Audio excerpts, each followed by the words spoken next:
Good morning. Thursday ba? Or Friday? Friday. May 8. I think magla-live si Marian Rivera ngayon ng kanyang Vida Flora na skincare. Sana all. Dati may business na siyang yung flower, yung Vida Flora. Pero, di ko alam, parang wala na ata. Pinag-usapan ng buhay ni Marian. Idol ko kasi si Marian Rivera, guys. Alam niyo naman. From rags to riches din siya. Hindi naman siya ganun kayaman. Talagang nagsikap lang siya. Pero maganda ang lolo ko kasi kaya pak-apak. Pantasya ng bayan. 3 times naging FHM, ano yun, number one sexiest woman in the Philippines. And, ano tawag dito? Yung aircon ko, guys, nakakainis. Kasi, nilagyan ko na ng tape. Bumubuka pa rin yung small na butas. Small lang naman. I don't think na nakakalabas yung lamig. Kasi malamig. Pero parang gusto ko siyang i-double. Yung haba ng buhok ko. Gusto ko magpagupit yung straight cut. Yun nga lang, kapag nagpagupit ako, uurong yung buhok ko kasi di ba kulot nga ako. Magpa-fly away na siya. So, ganun yung nangyari sa akin dati. Yung ang haba ng buhok ko, tapos sabi ko, gusto ko po sana magpa-layer. Layer na buhok. Pero dahil nung blinower na nila, ang pangit na. Pangit na ng buhok ko. Yung molar band ko dito sa taas ng ipin, sumasakit. Tumatama sa cheeks ko dito.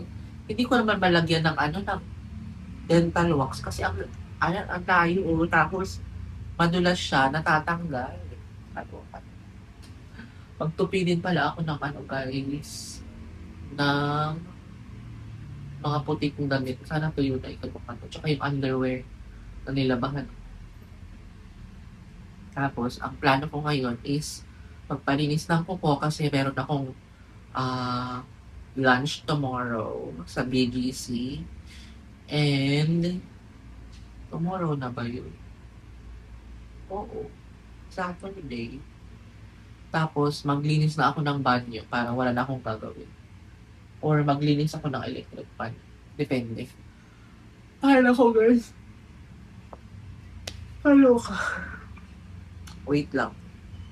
Tapos gusto ko laga ng okra, prito ng talong, tapos mag-scrambled egg with ampalaya. Yan ang kakainin. Oh my God, ang aking morning face. Ginagaya ko si Chona and my kids kasi kapag kagising niya, nagbablog siya. Feeling mo famous ka, girl. Yun ang mga pinapanood kong vlogger. Chona and my kids. Tsaka si Simple Rays. Si Hey It's Fake kasi taga-province namin eh. Pangasinan. So yun guys, I'll start my day na magtupi na ako ng pinaghigaan. And then, magpunas ako ng table. Tapos magtupi ako. Wait.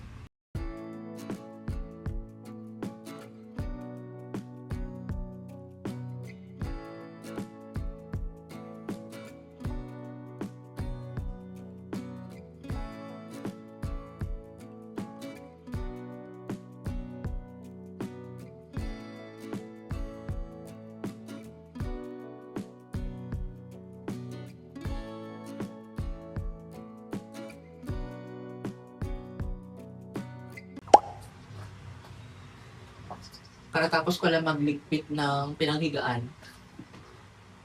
Ligpit ba o tupi? Basta yun na yun. And mag-warm water muna ako. Naiinis ako guys kasi yung galon ng tubig ko, yung gripo niya nakatabingi guys. Eh binili ko yan sa may water refilling station mismo. Hindi man lang nila ayusin. Wisit. Naiinis ako. Promise. Kung ibabalik ko yung ugali ko dati, gigirahin ko sila eh. Pero, inisip ko na lang muna, there is a reason behind. Kaya ako na lang nag-a-adjust. Kung kaya ko mag-adjust talaga, pinipigilan ko lang talaga yung emotion ko. Pakita ko sa inyo, wait. Inumin ko lang. Tapos hindi nila nililinis. Ang dumi-dumi. Tingnan nyo, sino ba naman yung magigripo niya, nakatabing eh.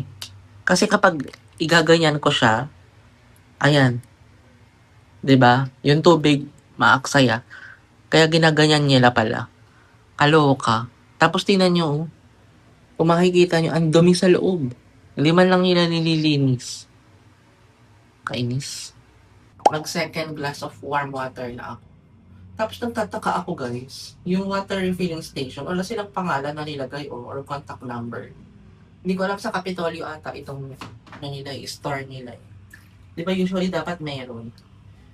Sa kanila ko binili yung galon. Di ba? Kung alam ko lang na ganyan kapeke yung galon nila, parang yung galon nila ano eh, 250 yan. Pero kapag binili mo yan sa Shopee guys, my gosh, siguro 100 lang yan or 125. Ang nipis pa ng galon. Kainis. Sasabihan ko nga kapag nakita ko. Kainis. Hindi man lang nila ayusin. 'Di ba? Responsibility nila yun eh. Ano yun? Alam naman nila na tumutulo. Tapos pipihitin lang nila na gano'n. My God. Magtupi lang ako ng mga puting damit kasi napunasan ko na tong table.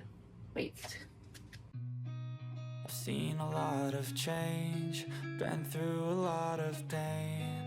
Some things are not the same as they were a year ago, but all will be okay. I move on each and every day. The past is where it stays, way back a year ago. I've changed for the better this time.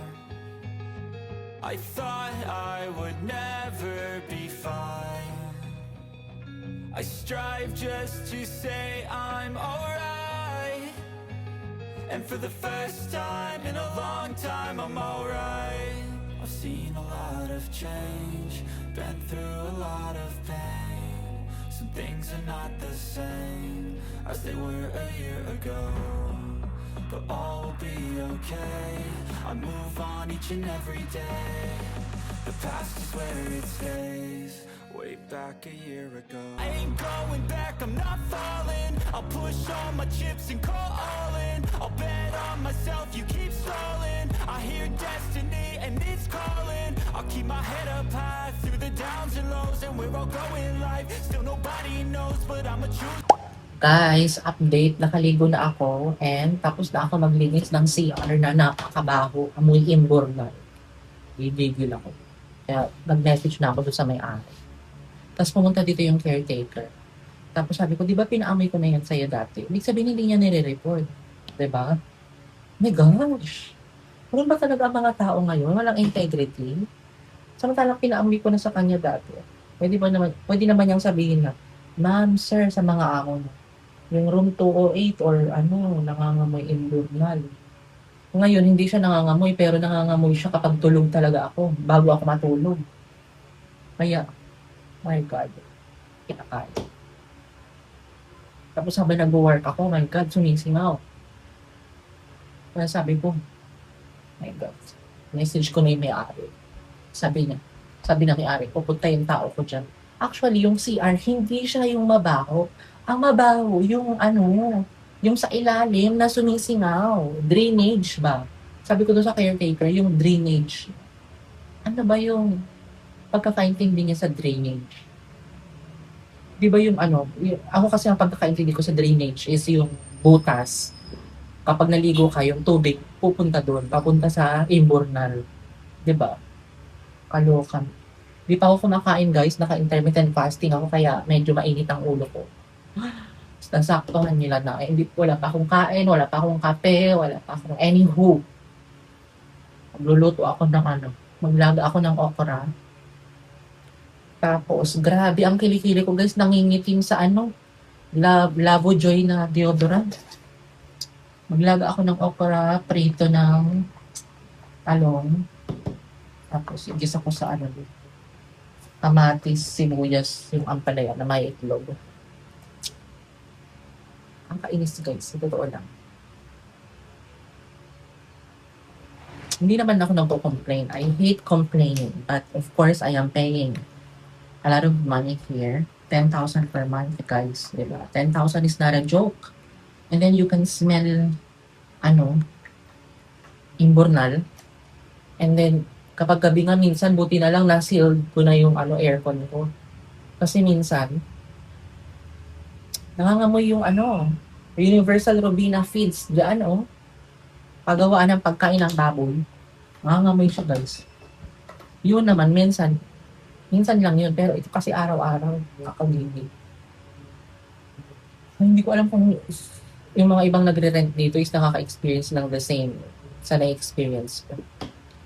Naligo na ako para magluluto ako kasi naglinis ako ng CR, diba? Tapos mamaya na akong hapon magpalinis ng kuko.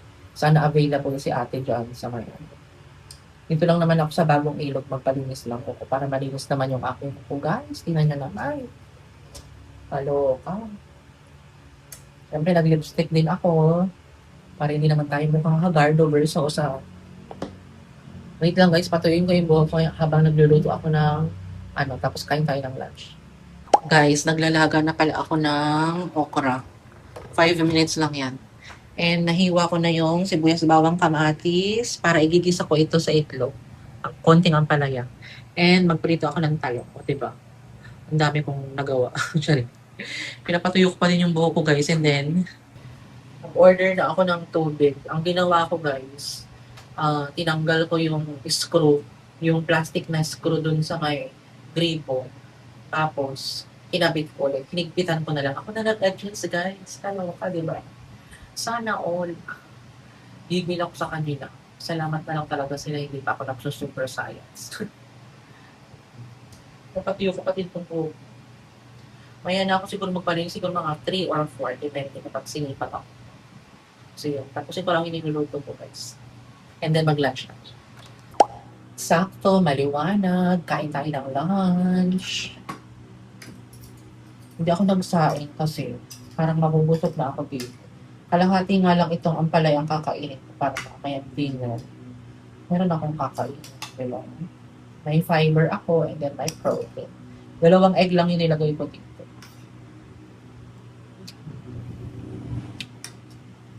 Kain. Ganito ako nakaupo kasi. Pag ipapasok ko na naman yung legs ko dyan sa lamesa, lagi nabubunggo. Ang dami ko ng pasa sa legs. Kain tayo.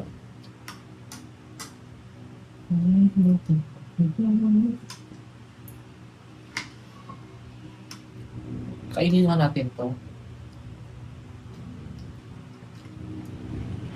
Yung iba kasi kinakain. Okay. Pwede naman.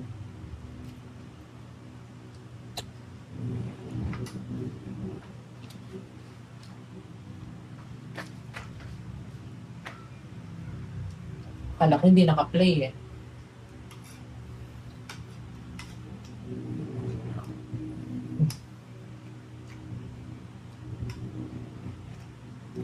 Alauna na.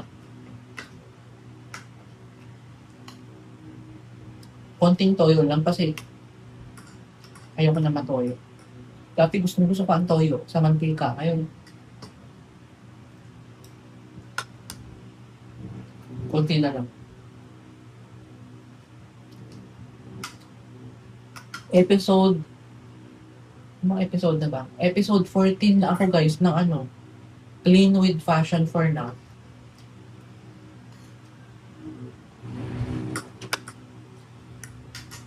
Ganda.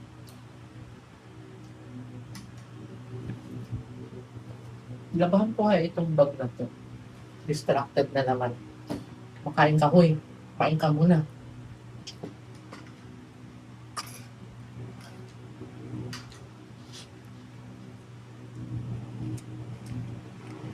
In fairness, hindi mapait yung ampalaya. Pero gusto ko mapait. Kain na ako, guys. Kain na kayo. Kain na kayo sa mga bahay nyo.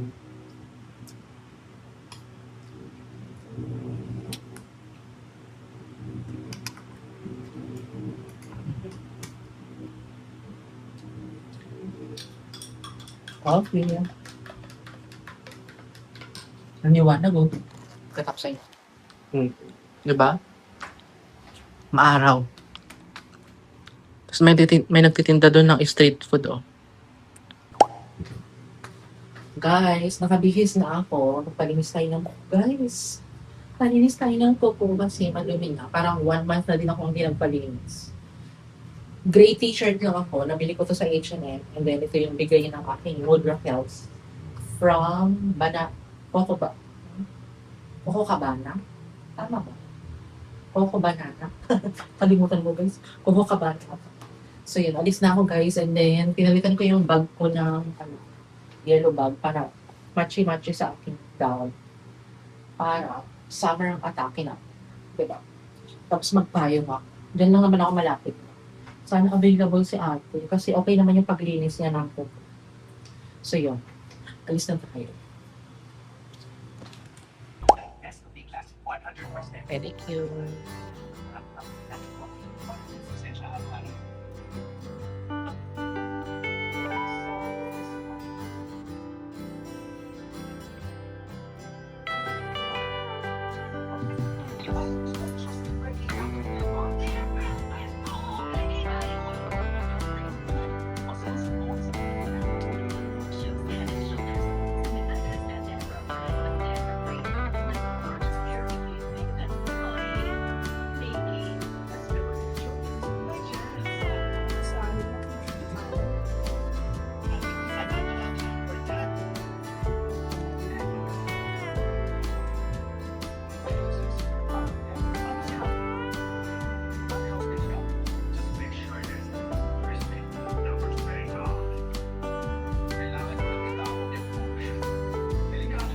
Guys, bahay na ako. Naloka ko kay Ate Gab. Kasi, yung kuko ko hindi pantay. Yung isa mahaba, itong kanan, itong kaliwa. Maigse, kaloka. Tapos, nasugat niya yung right thumb ko dito sa paa. Ang sakit. Tapos sabi ko, dumudugo ate. Sabi pa naman niya, hindi daw dumudugo. Ate, mas malinaw pa yung mata ko sa iyo. Ilagan nilapit niya yung mata niya sa paa ko, kalor. Sinisinok naman ako guys kasi uminom ako ng isang basong tubig kasi nga bumili ako ng Martinez mango shake. Oh, so excited. Dahil kong binibili sa kanila avocado pero first time ko sa kanilang matikman itong mango. Pero uminom ako ng isang basong tubig. Sabi ko kasi inom ako ng ganitong shake. Yun nga lang.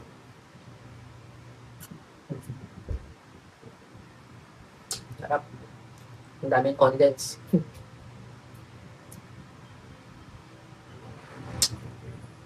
Meron siyang totoong mango to eh. Tapos meron siyang mango on top. Tapos graham powder.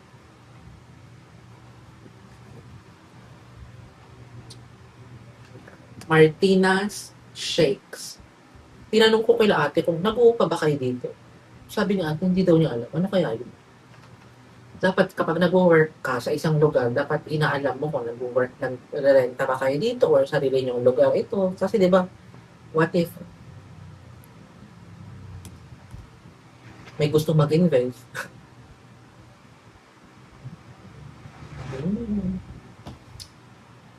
Bibili sana ako ng chips, like mangwan. Sabi ko may biscuit naman ako dito. Fita and then Hansel. Lagyan ko na lang ng mayonnaise. So, merienda tayo guys. Tapos panoorin ko. Episode 15 na ako ng Clean with Passion for now. So, yun.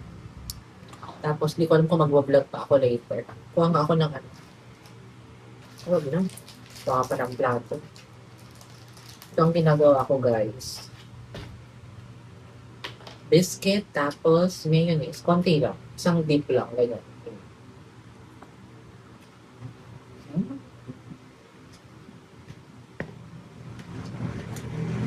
Aloha ko kay ate, oh. Mahaba yung kuko ko dito. Dito may kasi. Buti na lang mayroon pa akong wound cleaner Nilagyan ko tong ano, paa ko. Takot ako guys, alam niyo naman. Diba yung natusok lang ng tilapia na maga yung paa tapos pinutol yung paa niya.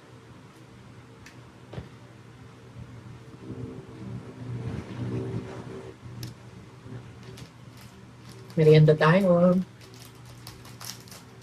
Yun lang ating vlog guys today. Hindi na ako magbablog mamaya.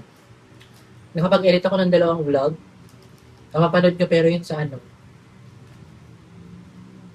May 15, 16. Dito hindi ko alam.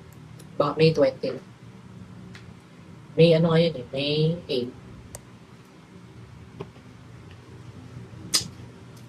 8. Late ako mag-upload. Yun lang ating vlog guys. Thank you for watching. Thank you sa pagsama sa akin today and pakikinig sa aking mga problema. Update pala, wala kang pumunta dito para i-check yung banyo. Yung banyo okay, pero sa ilalim ng banyo, kung bakit nangangamoy papunta sa banyo ko. Hindi ko alam kung ano yung, baka may nakabukas doon or what, na kailangan nilang takpan.